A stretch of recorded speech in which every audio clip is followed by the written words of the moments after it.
But for now, if you have a new puppy, Marika Arkhurst, Hills breeder manager and also puppy school manager, is in studio to give us some basic information on what we should take into account before bringing a new puppy or kitten into its new home.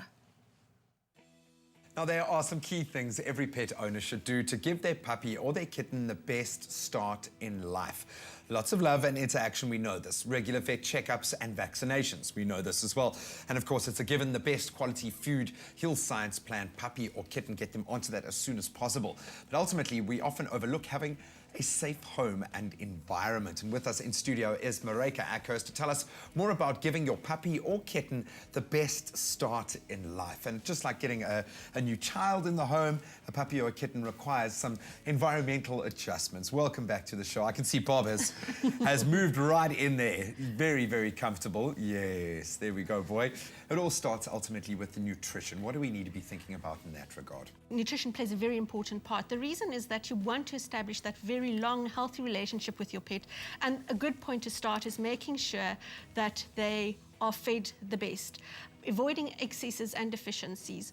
Also important is often we don't distinguish between sizes, and it's important that you know when you have a large breed puppy is to feed them for a large breed puppy. So a dog over 25 kgs is a large breed, or dogs that are predisposed to hip problems. Controlling calcium is very important in those diets. And I'm sure, especially when those kind of idiosyncrasies in the genes, when swayback and those things can kick in later in life, you want to know that the body is healthy. Absolutely, you want to start them off on the right track. Then just being room specific here, anything that stands out in terms of, obviously the kitchen quite different from a lounge, those sorts of things? Okay, so anywhere where electrical cords are visible, that's important. So the lounges where the TVs are, make sure that those cords are either hidden away so that they can't get to them, or that they're covered in tubing so that they can't chew through to be electrocuted. Yeah. Kitchens are usually where we store our detergents, and it's detrimental for them to get into those. So make sure the cupboards that we store our detergents in are safe. Bathrooms could be another place where it's quite dangerous. They have razors, medication, those kind of things that you don't want them to get hold of. So it's important that you take those items away. I think at the beginning, when getting a pet, it might be a good idea to have a family chat and make sure that everyone takes the responsibility of putting their own things away, cleaning up their own shoes, their toys, those kind of things. That can maybe be the trade-off for getting the new puppy or the kitten. Exactly. Make sure that you actually that is done from the children right through to the husband. Make sure they put their socks in the laundry basket. I sense a bit of a hidden agenda here. Absolutely. The house is one thing, the garden is another thing. That's obviously going to be where your puppy is learning the most out there. How do you prep a garden for a new dog? I think the most important thing for me is the swimming pool. We forget about making the swimming pool safe for our pets. And to me, the best way to ensure that it's safe is that they have no access to the swimming pool unsupervised at all. Even something like a net or a swimming pool cover is not sufficient. They can get underneath, and many people have searched hours and days for their pets. Heartbreaking, yeah. And so the best is no access to that at all. The other thing is plants. It's a good idea to actually go and have a search on the internet on poisonous plants. Things we don't think of. The lily families are often quite poisonous, cycads, elephant ears, and go and do a visual inspection of your garden and rather either avoid that they can't get access to it at all, or that you take out those plants.